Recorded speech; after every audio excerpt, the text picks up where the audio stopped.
देवेंद्र सरिता गंगाधरराव फडणवीस ईश्वर साक्ष शपथ घेतो की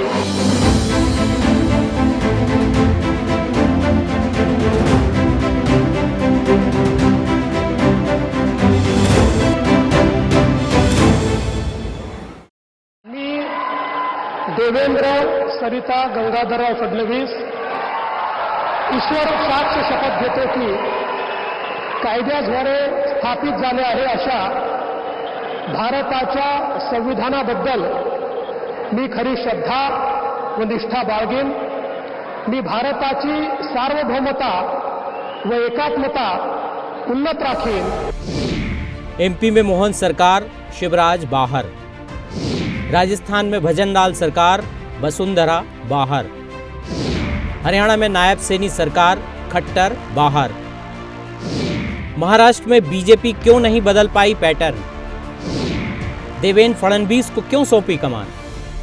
महाराष्ट्र में देवेंद्र गंगाधर राव फडणवीस ने कुर्सी की रेस में वो करिश्मा कर दिखाया जो एमपी में शिवराज सिंह चौहान और राजस्थान में वसुंधरा राजे नहीं कर पाए। सवाल यही है कि आखिर क्या वो कारण है कि बीजेपी हाईकमान महाराष्ट्र में एमपी, राजस्थान और हरियाणा का फॉर्मूला नहीं दोहरा पाई? आखिर क्या वो फैक्टर हैं जिसने फडणवीस को महाराष्ट्र का नायक बना दिया?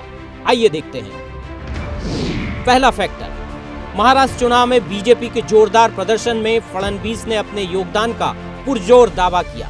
वे चुनाव प्रचार अभियान के दौरान पार्टी का मुख्य चेहरा थे और उन्होंने राज्य के सभी 6 क्षेत्रों में 60 से ज्यादा रैलियां की। दूसरा फैक्टर, फडणवीस राष्ट्रीय स्वयंसेवक संघ की पहली पसंद रहे हैं और संघ से उन्हें पूरा समर्थन मिला है। मुख्यमंत्री के रूप में नाम तय होने के बाद फडणवीस ने सबसे पहले संघ हेडक्वार्टर में ही फोन लगाया।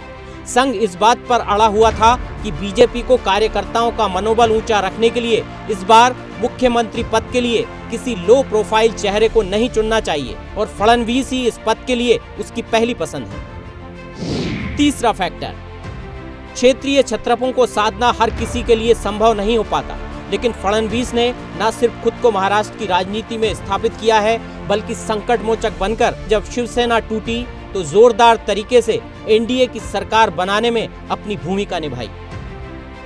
चौथा फैक्टर, महाराष्ट्र की राजनीति में फडणवीस जनता में सबसे भरोसेमंद ब्रांड बन गए हैं। एक तेज तर्रार नेता जो गठबंधन की गांठें भी मजबूत कर सकता है और सरकार को भी बेहतर तरीके से चला सकता है। पांचवा बड़ा फैक्टर, लोकसभा चुनाव में संघ के असहयोग की कीमत बीजेपी को चुकानी पड़ी थी, इसलिए बीजेपी हाईकमान संघ से मिले संदेश को नजरअंदाज नहीं कर सका। महाराष्ट्र में बीजेपी के पैटर्न में आए अचानक बदलाव से ये साफ है कि दोनों राज्यों के चुनावों में संघ ने अपनी पूरी ताकत लगाई।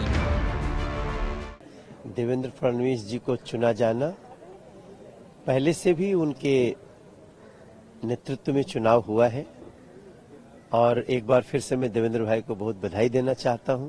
तो हमने बहुत सारी उनको शुभकामनाएं दी और हम लोग भी देखेंगे कि ये जो महाराष्ट्र की जनता ने विश्वास जताया उस पे हम लोग देवेंद्र जी के माध्यम से कैसे खरे उतरेंगे। देवेंद्र फडणवीस को राज्य की कमान सौंपे जाने के कारण जो भी हो, लेकिन बीजेपी हाईकमान के इस निर्णय को लेकर राजनीतिक गलियारों में ये भी चर्चा है कि देवेंद्र फडणवीस अमित शाह और योगी आदित्यनाथ के साथ अगली पीढ़ी के नेताओं की उभरती कतार में जगह बनाने के लिए तैयार हैं, जिन्हें जरूरत पड़ने पर नरेंद्र मोदी के बाद के लिए तैयार किया जा रहा है।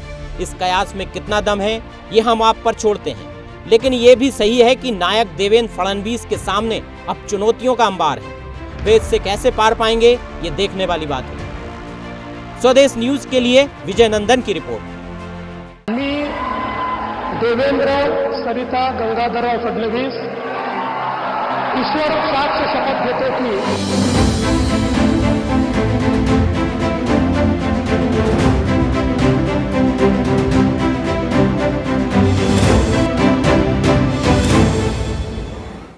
ऐसी ही खबरों के लिए हमें लाइक करें, शेयर करें, फॉलो करें और यूट्यूब पर सब्सक्राइब करें और बेल आइकन दबाना ना भूलें। साथ ही ताजा अपडेट्स के लिए हमारी वेबसाइट स्वदेशलाइव.com पर जरूर जाएं।